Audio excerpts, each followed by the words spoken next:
So, welcome everyone to another episode of a podcast by the Young Professionals Association of ESOT, YPT. It's my pleasure to be hosting this podcast again, and I've got some great guests for you. So, today we're going to be talking about a career in transplant nursing, and I've got some exciting and amazing guests to tell us about their careers and give us some tips and hints and talk about nursing and an important aspect of transplantation. So please do feel free to go back on our old podcasts and have a listen to them.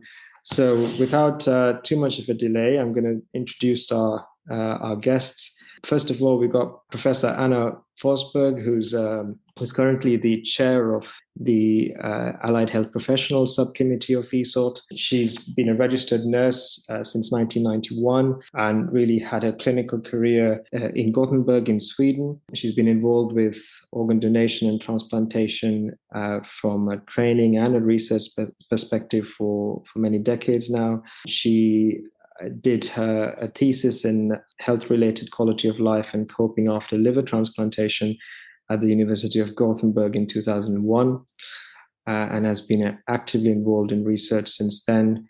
She was promoted to Professor of Nursing at the University of Gothenburg in 2011, but has been working at the Lund University as a clinical professor in the caring sciences in organ transplantation since 2013. Welcome to the podcast, Professor Forsberg. Thank you. So our next guest is Lisa Bernap, who's a transplant nurse specialist since 1985 and a consultant nurse in living donation at Guy's and St. Thomas's Hospital. She did this after completing her master's in medical law and ethics in 2002. So she's been involved in the live donor program, which is a very successful live donor program at Guy's Hospital since 1995 and has maintained a clinical attachment there since then. She's also had several roles in NHSP Blood and Transplant as a lead nurse for living donation and is currently an associate medical director for living donation. Most importantly, Lisa became the first non-medical surgical person to become president of the British Transplant Society, which she led through a very tumultuous and difficult time through the COVID pandemic between 2021 and 2023, which was an amazing feat.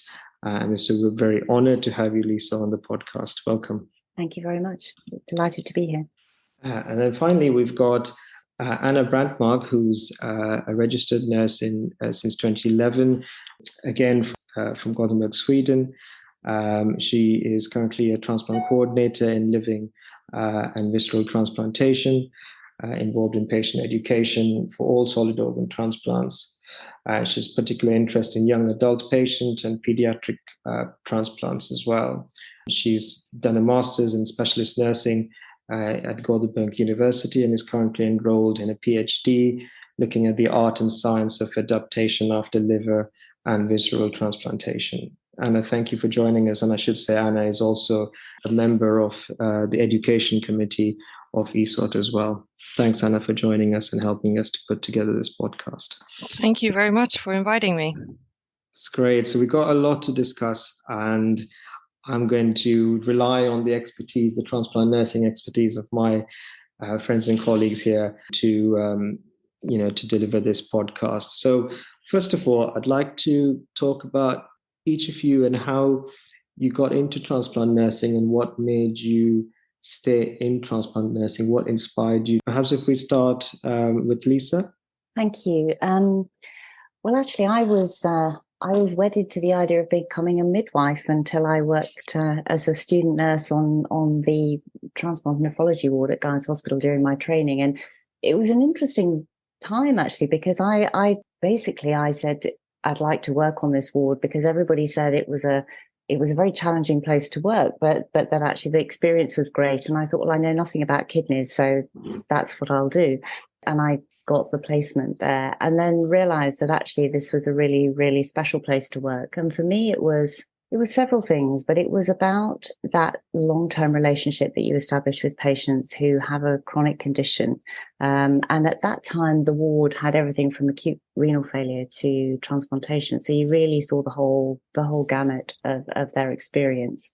So it was something about that relationship and the fact that they actually knew a lot more about themselves than I did. And so I learned a huge amount from them, but also about the team spirit. I mean, there was it felt like a very flat structure in many ways. Of course, you had your inspirational leaders, but you had your consultants, your trainees, your nurses, all working together very much as a team, each with their own area of expertise, each working to their strengths within an area where there was mutual respect. And that was really something something I hadn't really come across until that time in my training. I suppose a really key figure for me, and this is often the case, and we'll probably come on to this again later, was the ward sister, who's now an extremely good friend of mine, but she was absolutely inspirational. And the way she ran the ward, her whole ethos, her whole philosophy, the way she interacted with patients and with all of us really made it a very special environment. And I thought, that's who I want to be when I grow up. I mean, that's such a common story in the world of transplantation, isn't it? That sort of mutual respect and team spirit is, I think, somewhat unique to this specialty, where you do ward rounds together with nephrologists, transplant coordinators, nurses, surgeons, sit in MDTs together, all for patient benefit, and you enjoy each other's company and enjoy each other's successes as well as patient successes. That's really somewhat unique in the world of medicine, I think, and that in itself is inspiring and to stay in, isn't it? I think so. And I think, as a student coming into that environment, it was very different from anything I'd experienced before, as I say. And, the fact that the consultants didn't want to start their ward round until the ward sister or whoever was in charge of the ward was available, I thought was very telling, because very often medicine and nursing were very separate, but it was very much a togetherness thing. And as I say, it involved the patients as well, because for me, I mean, they knew so much more about themselves than I did. I can remember, we used to put jugs of water around on the ends of bed tables. We did it without thinking on every ward, and we used to replace them. And I'm showing my age now, but this was what we did when I was nursing. And twice a week we'd ask for a midstream urine sample from the patients. And I can remember putting the midstream urine packs out very efficiently, and a dialysis patient just walked up to me in the morning and said, what would you like me to do with this?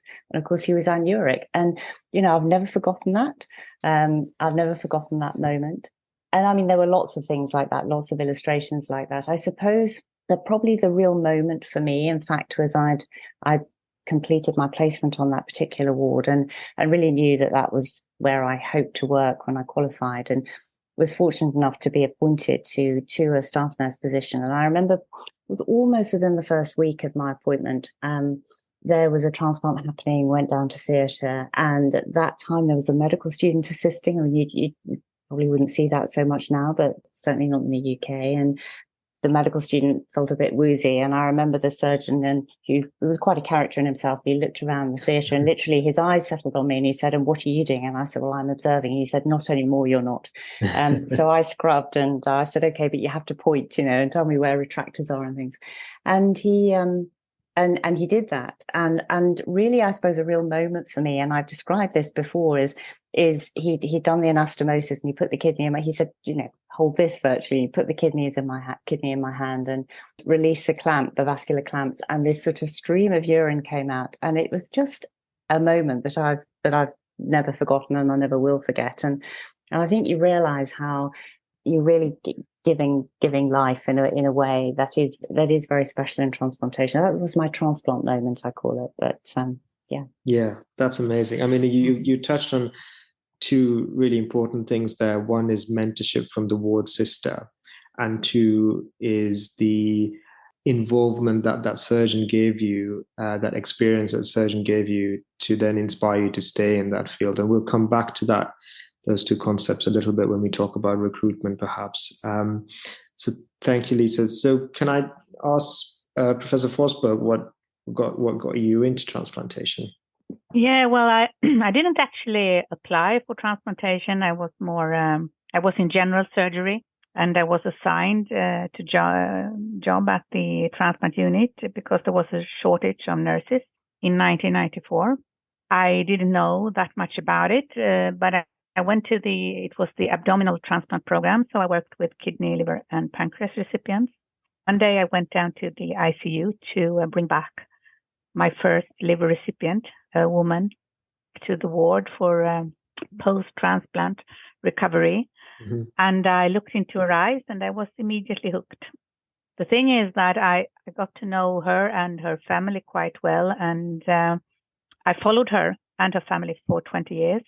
She had 3 sons, and she had always wished for a daughter with red hair. And since I have red hair, when I approached her in the ICU, she sort of believed that I was the daughter she never had. So they sort of theoretically adopted me into their family, and I followed her for 20 years. And then her life unfortunately ended due to post-transplant complications. So that's one of the reasons why I stayed. And I am very much dedicated to advocate for organ recipients because I believe that they are true heroes. I always felt very much humble and amazed by their struggle to survive before transplantation and to go through this rather complicated procedure, and then how they strive to find their new normality afterwards. I think they develop an impressive resilience while adapting to the new normality, and I think it's, I've never stopped being amazed by that. And I also got the opportunity to pursue a research career in transplantation and to combine my clinical work with research. And that sort of, I think, has enabled me to be quite loyal to transplantation. Today, I was specialized originally in liver transplantation, and I did my thesis about health-related quality of life, and I wanted to understand if it was worth it to survive. Today, since 10 years, I'm with a thoracic transplant program in Lund, and I'm a clinical professor, so I can support evidence-based transplant care, and I can promote implementation of new knowledge into the clinical practice on a weekly basis. So that sort of keep up my motivation. Also, the work I do within ESOT also helps me to keep up the motivation. Yeah, that's amazing. I mean, that's that long-term follow-up of patients and not only just the long-term, but the instant gratification and job satisfaction that you get after transplantation is just amazing, isn't it? And that feeling never goes away, I think, no matter how long you've been in transplantation.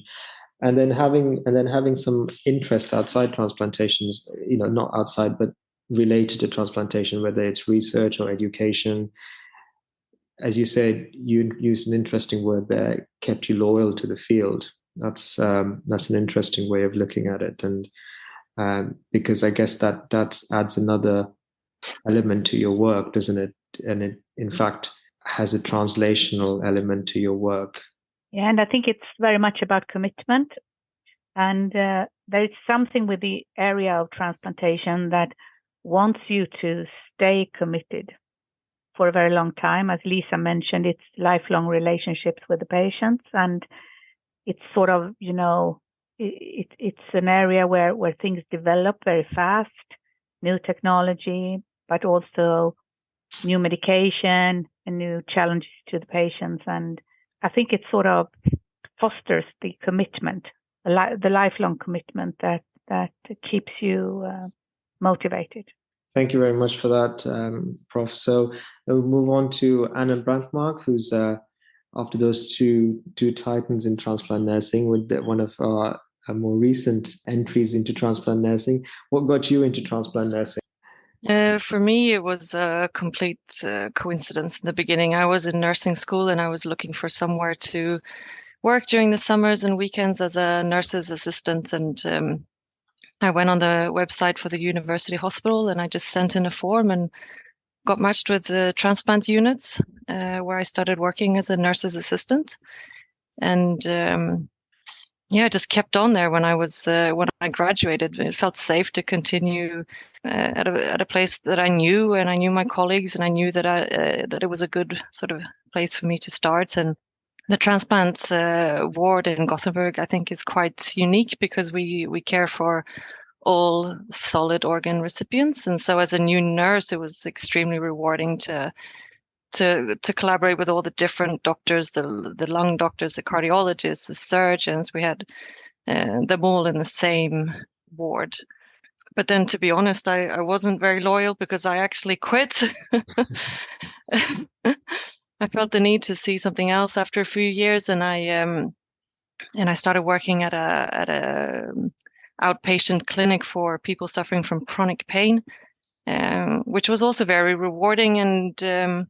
And when I later went back to the transplants outpatient clinic, I had a new perspective on chronic conditions and the situation that all of our patients are put in after transplantation. And so now I primarily work with the liver and visual recipients, and being in the outpatient clinic and also getting involved in research has absolutely made me more loyal. It's a great field for a nurse. That's great, and that's really interesting that you went somewhere else and came back. And I think that different perspective has clearly made an impact on your career, hasn't it? And I suppose there'll be a lot of nurses hopefully listening to this who are not in the transplant field and thinking, well, what does my experience of oncology or whatever or something else have to do with transplant nursing? But it very much does, doesn't it? Because it's all related and it's all relevant for that transplant patient. Absolutely. So then the next question I wanted to ask is, why or do we have a problem in recruitment of transplant nurses? You've all given us numerous examples of why transplant nursing is amazing. Lisa, do we have a problem in the UK of recruitment into transplant nursing? I think I'd go even slightly broader than that. I think we have a bit of a problem with recruitment into nursing, actually. Yeah. And I think this is really what the pandemic has shown us is, or coming out of the pandemic is that people are very committed, but they do want to have a job that they feel is very fulfilling, but they don't want that to fulfill every waking hour of their life. And I think the work-life balance issue is really, really important. So I think, and for me, for all of us around this table, we are committed to what we do, because I was thinking as I was listening to Anna Fosberg, I was thinking, those things all ring true for me too. That it just offers something else. There's always something new. There was, I almost feel that my career happened to me rather than I went out to seek it, because transplantation is one of those areas that I feel I've grown up with in many ways. And that is very special, but you have to be exposed to that in order to appreciate it. So I think it's a little bit of a chicken and egg thing. I think, I think that student experience, that early experience of the specialty is really important. And I'm not sure we're very good at doing that across the board. I think we tend to channel nurse education in a slightly different way we wrap it differently, and people don't get that necessarily that sort of exposure for long enough to appreciate whether it might be something they would really want to be invested in. And I think we do need to make it attractive. I think we do need to offer people the opportunity to work flexibly, to consider the impact of on call and so on, and how we manage that within our teams. And I think we need our inspirational leaders and our role models, because they're really that was why I stayed, because I saw people who I thought, that's actually that's the person I would like to be, or I would like to emulate that. And I think all those things are really important. So do we have a problem? Of course, I think we do have a problem. But I think we have perhaps very similar problems across our NHS in the UK in terms of recruitment and making nursing roles attractive, and people wanting to stay in nursing for reasons other than purely remuneration and so on. Do you think, exposure is a real problem, isn't it? Because Certainly in the UK, transplantation is siphoned to a few hospitals in the country, and even in the surgical specialities, if you don't happen to do a transplant job, you may end up doing one of the general surgical specialities, and that's certainly what happened to me. So I guess we got to find ways of exposing transplant professionals, allied health professionals, to the profession in some way, because that's the only way we're going to, grab them, basically. Yeah, yes, and I think, I mean, when I look back now, the opportunities I had to attend meetings, study days, and so on were much greater. There was much more opportunity to do that, I think, when I was on my way up, if I can say that. Whereas now, I think, I know we'll come on and talk about it, but things like the European Society of Transplantation, the British Transplantation Society, I've been much closer to that. Actually, getting those opportunities for nurses to be sponsored, to attend meetings, to have both time and money to do that, has become increasingly difficult. And certainly in the UK, I'm not sure about European perspective, but if you're a nurse prescriber, you may attract sponsorship. But if you're not, then you're reliant on your research fund or your nurse managers to say, yes, you can go. And of course, they're caught in a conundrum as well of financial constraints in a very financially constrained climate. So all of this plays into people having those opportunities. And even if people are encouraged to submit work to meetings, there's no guarantee that then they will be supported to actually go unless they pay for themselves or find it in their own time. And this is very variable. And because of that, actually, I don't think people have, I'm not saying this is a universal truth, but in some places definitely don't always have those opportunities. And it's not just for some organs in the transplanting centres. So, for example, if you look at kidney transplantation, the non-transplanting centres where the patient base is, where those nurses are working with patients who will ultimately have a transplant, but if they're not exposed to the transplant environment, how do they ever have those conversations or feel part of that conversation? So it's actually really quite complex. There is a dilution effect as well from transplant centres outwards, from the areas where they're referred from and to. Yeah, no, that's a really good point, actually, because we get referrals certainly in the kidney transplant world from peripheral units where there's clearly lots of renal dialysis nurses, but they never really get a chance to come and see a transplant operation or sit in an MDT, and those feel like somewhat easy wins, really, in a way. And also the funding is a real issue, actually. Professor Forsberg, what's the situation like in Sweden in terms of transplant nursing and recruitment? Well, I think it's not a specific problem for transplant nursing. It's more like a general problem with Swedish healthcare. We have a huge nursing turnover. And I think one key reason is that the healthcare or the hospital care is organized in a way that doesn't make sense for nurses today. It's very much fragmented, lack of continuity, and nurses are very much educated to work within caring relationships, and it makes it difficult for them to provide professional care.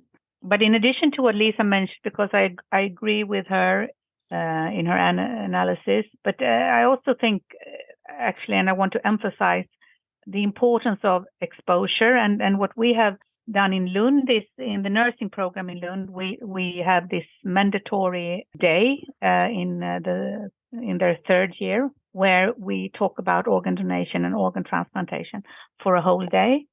And I lead and organize that day together with the transplant coordinator. And it's very much appreciated. The evaluations are great, and they feel very blessed to have that opportunity to really get an insight and understand what organ donation and organ transplantation is about. And there are very few universities in Sweden that provide such a day. So I think that's one thing we can do to attract specifically nurses into transplantation. But I also would like to link to what Lisa said and emphasize the importance of role models. I remember from when I was young and went to the nursing school, the importance of role models, and also that we emphasize the rewarding contribution that transplant nurses actually do, and also that we discuss and present the never-ending challenges involved in transplantation, and also that nurses are a part of that, are a part of the solutions. And that nurses are an important part of the transplant care team. That probably would also increase the motivation to apply for a position in transplant care and to stay there. Yeah, no, I would completely agree with that. I think recognition and of role models is somewhat lacking, isn't it? And I think especially in the nursing world, I think having role models is so important in anyone's career, and mandatory training days and exposure days and taster days, as we call them in the UK, we need more of those for sure. One of the things that I get with when I try to talk about recruitment for transplant in general is work-life balance, and there's this ongoing somewhat of a myth, I think, that transplantation is so much more worse than any other speciality in terms of work-life balance. People out there think we're up all night, every day, we don't see our kids and family and so forth. What's work-life balance? Is work-life balance a real issue, Anna, in terms of your career so far? And what would you say to people who think that work-life balance is such a problem in transplant nursing? Well, I think most nurses have the same experience in that we're constantly being asked to work extra shifts, and the stress of being there for the clinic, sort of. And I think that was one of the reasons why I left in the beginning, because I didn't feel like I got the flexibility back that I gave. And also I didn't get the involvement that I wanted in the organization, and to be involved in improving the care, because when it comes down to it, you need to solve the issues like on the floor, on the ward. Because I think that everyone agrees that all these things are great, with the going on congresses and education, but it needs to be possible. You need the support of your department to do that, really, isn't it? And expand on your career. Otherwise, it can be quite difficult. But when you do get that opportunity, it's a fantastic opportunity, isn't it? Yeah, but I'm curious to see, Anna and Lisa, you've been in nursing for a lot longer than myself. Like, what's changed? What's different now from 20 years ago? I remember when I started in the transplant unit in Gothenburg, and the head of the unit, he said that we never turn down an offer. We will never say no to an organ. And that was sort of our mission. And it didn't mean that we were on call 24/7. We had our shifts and then we were off. We had this sort of commitment, and it was the culture at the unit then that you never say no to an organ. And sometimes I remember when I worked weekends from Friday to Monday, we could have 2, sometimes 3 donors in 4 days. And everybody was committed, working hard. The surgeons were sleeping like 4 hours, and then they went up again doing their operations. We prepared patient after patient after patient, but we were not exhausted because we had this drive that we never say no to an organ, and we are changing people's lives. My impression is sort of that might have changed 20 years later. I got the question a couple of years ago in Lund when I gave a lecture in the theater about one of the operating nurses asked me, "Do you never get bored talking about transplantation?" And I was like, "What? I don't understand what you're talking about." "No, I never get bored." And she was like, "Okay, impressive." So, and I think sort of extra involvement is actually required if you are supposed to stay within transplantation for many, many years. I would agree with Anna in many ways. I think things are different. I mean, teams were smaller. You were very close knit. I mean, you had no choice but to work and everybody did. And I'm not sure. I can remember at night when almost doctors were asleep at the desk because they were so tired. I'm not sure that was right either. So there is a balance between those two things. I think perhaps what has changed the most is everything else that nurses are expected to do around their clinical work. And I think that is draining actually for people, because I always say I've had a blessed career because I just can't imagine doing anything I love more than what I'm doing. And I still say that now. And I, fell into living donation as pretty much as I fell into kidneys. It was that kind of experience for me, but it was, and of course it wasn't as simple as it was just sitting there waiting for it to happen. It was offered and I said, yes, okay, I'll try that. I wanted to give things a go. I still think people have that deep down. I still think transplantation attracts a commonality of purpose. I think you don't go into transplantation because you want an easy life. You don't go into transplantation for that kind of experience. You go into it because there's something special about it. And if you look at a group of people working together in this specialty, they have got a particular sense of purpose and commonality.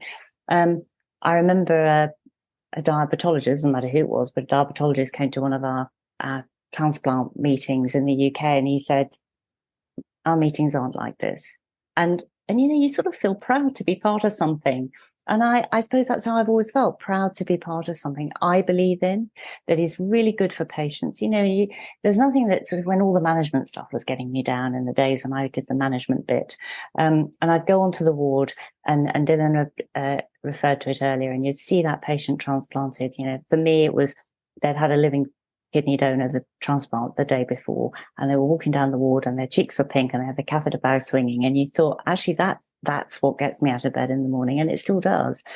So it's what we've talked about. It's really that being, it's a bit like doing a master's or a PhD, isn't it? It's going to be tough, but if it's really enjoyable, then you get through the toughness because you want to. And it's the same sort of thing, yes, of course, it's not for the faint-hearted, but equally, there's a huge amount of enjoyment in it because it is what it is. And I think what's changed, particularly in the UK, is a lot of things have changed around the more responsible roles, the more senior roles in particular. When I thought being a ward sister, as it was called then, was almost the best job in the world.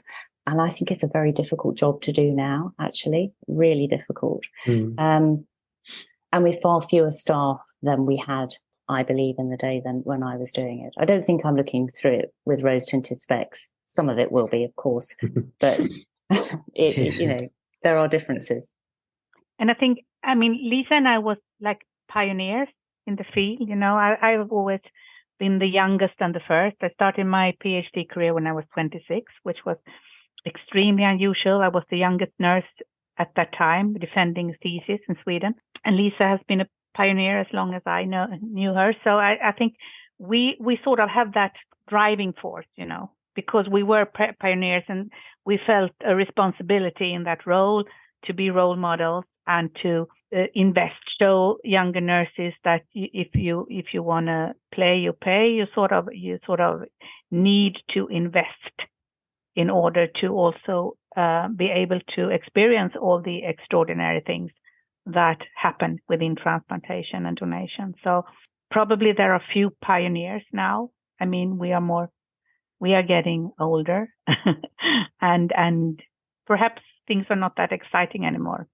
I think every era has its excitement, though. So, now I wish, when I hear about all the new technologies and possibility of, assessment and recovery centers, I think, I wish I was working for another 10 years. And I won't be working in 10 years' time, I doubt. But and the things that are happening with living donation in the UK at the moment, I find them very exciting. So I think every generation has its thing that it won't yet have seen. When I qualified, living donation wasn't a huge thing within adult transplantation for kidney at all.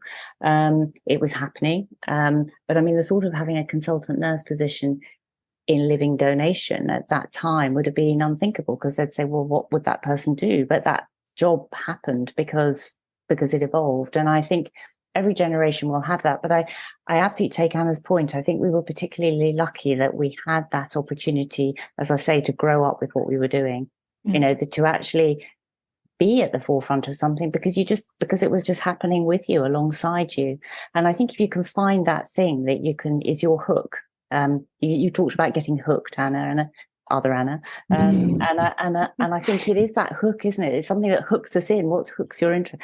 I couldn't interpret an HLA type truly when I got involved in living donation, but I soon learned and realized how fascinating the whole world could be, really. Yeah, it's if you were putting the ad out on a side of a box, you could always say job satisfaction guaranteed, isn't it? That's a great way of putting it. I mean, I just think, I pinch myself sometimes and think how lucky was I to be a nurse in this specialty at the time that I was. Yeah, I mean, no field is easy, isn't it? You have your bad days and good days, but as I said, job satisfaction is guaranteed, and we're pretty lucky to be in this field. And also, I guess the other thing to mention is that there is a sort of a wide variety of things you could do as a transplant nurse, isn't it? So you've got specialist nurses in organ donation now, you've got living donor coordinators, you've got deceased donor coordinators. You could be a nurse in outpatients and on the acute transplant side. There's things like robotic transplants, enhanced recovery in transplantation. You could be the lead for enhanced recovery in transplantation now. So Exactly. It's all those things that perhaps one person did 20 years ago is now more specialized, but much more interesting. And you really have the option of choosing, I suppose, which branch of the transplant side you go to as well. I think that's right, Dylan. I think there are lots of opportunities, and I think it's just being prepared to say yes rather than no. And I mean, I don't mean to make it simplistic, but it is those things that you think, I'm not really sure about that, but actually it sounds interesting, or it might be for me, is to say yes to the opportunity and something else will come from it, I think, has been my experience. And the other thing I would say is that and again, I recognize this isn't everyone's experience, but what I've always enjoyed is not only the support of my multi-professional colleagues, so surgeons, physicians, the wider team, but also my senior nursing colleagues. And I think that can sometimes be a challenge, actually, for nurses. I'm going to be honest about that, because I think there are people who have worked to different strengths, and there are people who are fabulous managers, and there are people who are very good leaders. And I think those two sometimes, if you fall outside the traditional operational framework within an institution or an organization, and you're doing something a bit different, and you're in an influencing role, it might be less visible, actually, in many ways in the organization. But actually, it's really important that we nurture those qualities in people, as well as the operational management skills, that we nurture leadership and the ability to influence people and work across professional boundaries, because that is transplantation. It's a team sport. Yeah, and I totally agree with Lisa, and I think that's been the characteristic of my career, that I've also always said yes instead of no.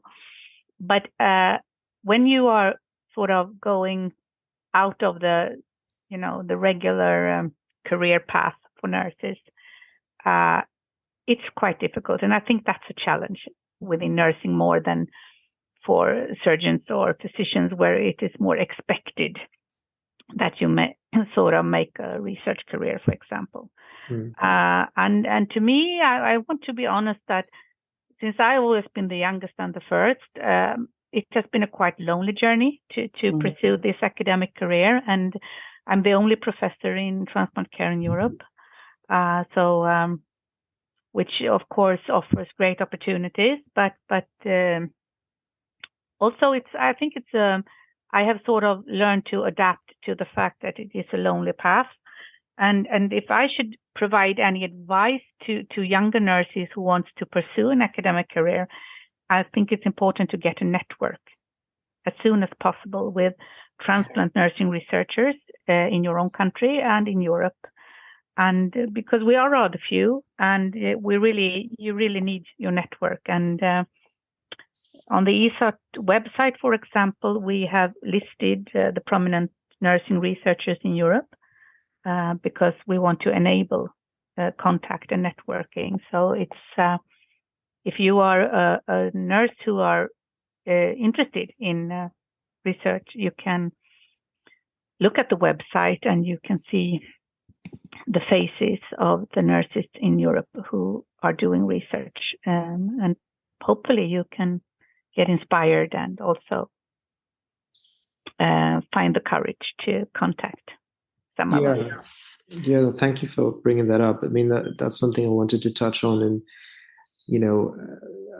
is there sort of a fear about, or because it's not a well-trodden path for nurses, a fear of going and asking for research projects, or is the infrastructure not there for that in nursing? I think it's both. I mean, the infrastructure is still not there. I have done a lot of work in Sweden to develop that infrastructure, but it's a hierarchical system, and nursing research is still a little bit underdeveloped, and there are a lot of focus on the medical research. So I think it's and also that nursing managers seldom have the knowledge when it comes to sort of what to do with a nurse who is interested in pursuing a research career. So, the path is not there, which makes it difficult, I think, or challenging. It's not impossible, but it's challenging. I find that from my experience that you often need a medical or a surgical academic to support the nursing research, or to bring people on, bring people to the nursing, from nursing into that research field. So, for example, several of the academic nephrologists and surgeons would get nurses in Birmingham involved in research, and then sponsor them to go and present at conferences and so on and so forth. And then if there's a topic they like, they can register for an MD or PhD. And I think there's an onus, as you said, there's not many Professor Forsbergs around to go and knock on the door. So you've got to look for mentors in the medical field, and it's an onus on us then to support them through that and create more Professor Forsbergs. Anna, how did you find it getting into research? Another coincidence. I was actually on maternity leave, and I started to get restless, and I wanted to do something sort of part-time, and that's when I started to study my master's. And then while I was doing that, I had no plans at all, not even doing my master's, and absolutely not doing my PhD or getting into research. I was very much convinced that I was a clinical nurse for life, but it's absolutely opened doors for me, and it's gotten me a lot more engaged and involved in the care I give as well. Did you find the funding for that, or is that something that you found difficult? Yeah, it was difficult. My master's I got no funding for at all. I did it on half of it I did on my maternity leave, and the other half I worked half-time and took extra shifts. And my PhD, I spent the first year looking for funding, which I finally got. So now it's all good. I think my best advice to nurses would be to try it, and that it doesn't have to be either or. You can do both. I think that's true, and I think it is about the going for it. I mean, I think this is something about the era in which I trained. It certainly wasn't an era of a research culture in the UK. I did a certificate level nursing course, because actually the university-based course at that time, certainly not now, but at that time was not considered to be, if you wanted to be a proper nurse, you did a clinical training, and that's what I did. it then became immensely difficult after that to catch up academically, because by the time I wanted to do a master's, I was a whole degree out, because actually to get onto a master's program, I then needed to jump through another few hoops, which I was happy to do because I was very much inspired by the master's I wanted to do. And I did that actually before I became the consultant nurse. And there's a certain irony in that, because in fact, consultant nurses were designed to have a large component of research in their job, but it was a little bit like the concept was great, but actually what happened in the UK was that we had individuals trying to be supermen and superwomen, because you were trying to be a clinical consultant and an academic and everything all in one. And you had to make a decision. And I was building a living donor program. So actually my time for research was, I didn't have the time in my job plan really to be able to lead meaningfully on research and be a full-time clinical consultant. So in fact, I opted for the more clinical route at that time, and my research has been much more collaborative and with my medical colleagues and my surgical colleagues. So my pathway has been a little bit different, but I think it was the concept of the consultant nurse was fantastic, and for me was brilliant because I could retain that clinical focus at a senior level. But the research element, I think we all agreed, you really needed protected time. And as Anna has alluded to, a lot of support and understanding from senior management about what it actually took to get nurse-led research off the ground and the resources you needed for that.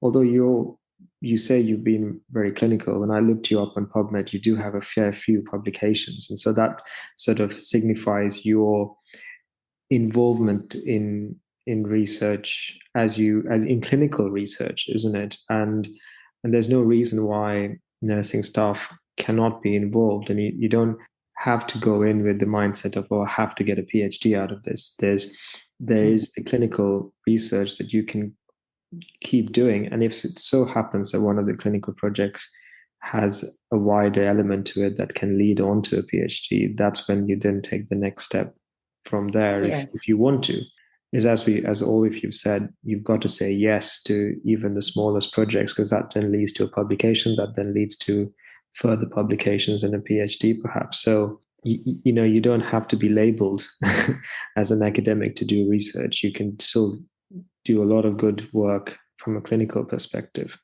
No, I was just going to say, I think that's very true, Dylan. And I think we tend to feel that we're not doing, Anna's such a wonderful example. And I'm thinking of people like Sabina de Geest as well. And they're fabulous role models. And I knew that wasn't what I was able to do, but it doesn't, I think it's a point very well made. It doesn't preclude you from being involved in research in your area of expertise at all. But no, I totally agree with them.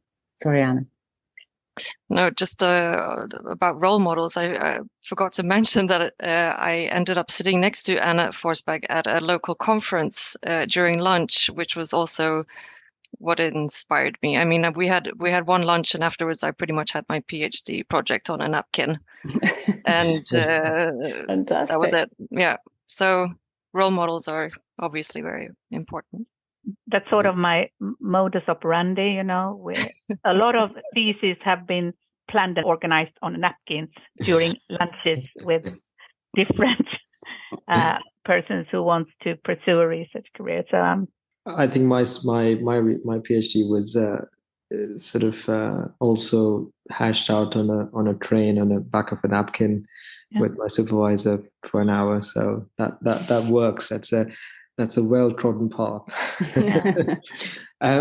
So I wanted to then just move on to talk about education committee involvements, and again something that I think from the nursing perspective we need to improve on. And perhaps if I bring Lisa in to this conversation to talk about, you started off as a live donor nurse at Guy's, but I first remember seeing you at a I think an ethics symposium about 10, 12 years ago, and I remember being so amazed by your ability to get everyone together, to talk with surgeons and nephrologists and lead on things like that. How do we inspire that? How has that journey been for you? It's been wonderful for me, and I think one of the things that Anna alluded to earlier, Anna Fosberg alluded to earlier, is I was in a niche market and I had a role a little bit like Anna was referring to the fact that she's the only professor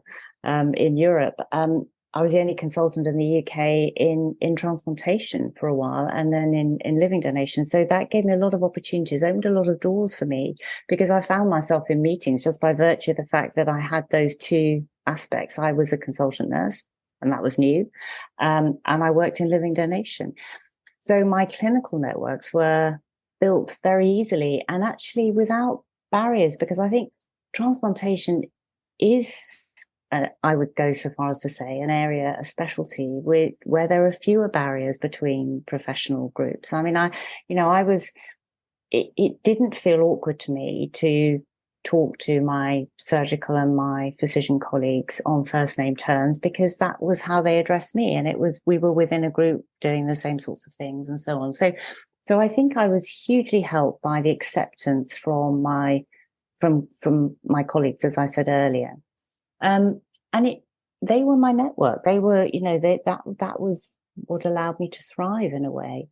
In the leadership things, I think I have to say that I really enjoy that aspect. That is one of my raison d'etre, and the education and the bringing people together to create something better out of a group of people. I love that. So it's a bit of a passion for me to do that and to see something come out of it that is really worthwhile and then benefits patients and colleagues. So I suppose I built on that. I mean, when I first joined the British Transplantation Society, I became the co-chair of the Living Donor Forum. And I remember being asked if I would mind co-chairing that with a surgeon, because that may have a better profile. And I said no. And I suppose I've never been too proud to realize that you do have to make those accommodations, and that actually at certain times it might be appropriate to do that. It doesn't diminish your role in any way, but it just says there's an acceptance here that you might achieve more by saying that's, by compromising. So that was my first experience. And then I got involved actually in ESOT, and then the bringing together of ETCO under the ESOT umbrella in that sort of early, well, I suppose by then we were around 2010 time. And then I just sort of stayed connected with the BTS in various ways. I had a passion for standards and guidelines, particularly in my area of work and expertise. And there was nothing like trying to write a guideline document for making sure that you were up to date and the latest research and so on, and working with your colleagues again. So for me, I think it's been very organic, but it's an enjoyment of working in a particular way, I think, that has probably motivated me to do that. And I mean, the absolute pinnacle of my career and will always was being the president of the BTS, the British Transplantation Society, because there is nothing quite like being nominated and elected by your peers. And then, of course, I had that anxiety of, now I'm here, will I do justice for everybody to that role? And of course, I never anticipated it would be over quite the period that it was, which was, as you pointed out earlier, the pandemic and so on. So, which in fact tested me in ways I couldn't have imagined, but it was very much working as a team within the BTS, the executive and council. I was very well supported, and I really felt that the membership were behind everything we did. And there was such good feedback at the congresses and so on that you felt as if you were doing the best you could for people, and they appreciated it. And there was a lovely warm feeling. And I left Edinburgh in March feeling that warmth from people. And that was all I really, really wanted, was to know that I'd done a good job for them. It's part of my personality. I like to work that way, I suppose. And it sort of fed into, it was nicely fueled by the opportunities that I had presented to me. Yeah, and I think the consensus is you've done an amazing job. So that goes without saying. And it's really interesting what you said about compromise, and that little anecdote you gave, and your interactions and how you compromise and build on it, rather than expecting things to happen really quickly. Sometimes you just got to give it time, isn't it? And say yes at the appropriate times, and then compromise at the appropriate times, and just be available. Again, it's all about coming to conferences, talking to people, and you suddenly become first name basis with people, and they suddenly invite you onto committees. you say yes, and the ball just keeps rolling from there. Yes, and the point I wanted to get to was that I was involved in things because people thought that I was the right person to be involved, rather than I had a particular professional background, or I represent a particular group. Of course, I was representing a particular group, but it's that is where you've got the really strong positive relationships. I think is where you are there because of what you bring to the table, and it's that respecting, as you say, the things, you go through different periods, and for I think it's very important for any professional group, but particularly I've found in nursing, that you've needed to just know at which point that you say, this is a boundary that I think this is a door to push, and this is one that maybe we can just work through in a different way, and ultimately we'll walk through it. And I think knowing that is really critical to how you build those relationships and move forward with things. I think you have a strong point here when you say that you have something. I mean, people think that you are the right person and you bring something to the table. And when that happens, it's important that you say yes, because everything within transplantation is very much organized around the medical issues, organ preservation, machine perfusion, surgical technique, immunosuppressive medication, and so forth. So when people realize that you as a nurse actually can contribute with specific knowledge, a specific perspective on the patient, like person-centered care, for example, that I represent, you need to be there. You need to say yes, and you need to be there, and you need to deliver, because you can have a huge impact as a nurse when you are invited to the table, if you take that opportunity and deliver. So I just wanted to add that to Lisa. Anna, you got anything more to add from that perspective? And you've been doing some work with the education committee as well. I mean, I still feel like a beginner and a newbie. I was invited to join the education committee board, which was an absolute honor, but I had only ever attended one conference myself. The majority of my colleagues are not members of ESOT, and I think a few of them, new nurses, probably don't even know about ESOT. And so I've really been thinking a lot since I myself have gotten involved, like, how can we sort of spread the word? How can we get them more involved? Because a lot of nurses, they don't think that they'll ever be able to attend a conference without actually having a contribution to the conference, for example. Yeah. They don't even think that there's no point in even trying, because they won't be able to go. It's a shame, because the majority of nurses are not in research. But the majority of nurses want to learn, and they want to be a part and listen and gain knowledge and become better within the field. I think it is a challenge, Anna. And if I can cast my mind back to the very, very first British Transplantation Society meeting I went to, which, and I was probably many years ahead of where you are now, actually, by the time I went to that meeting.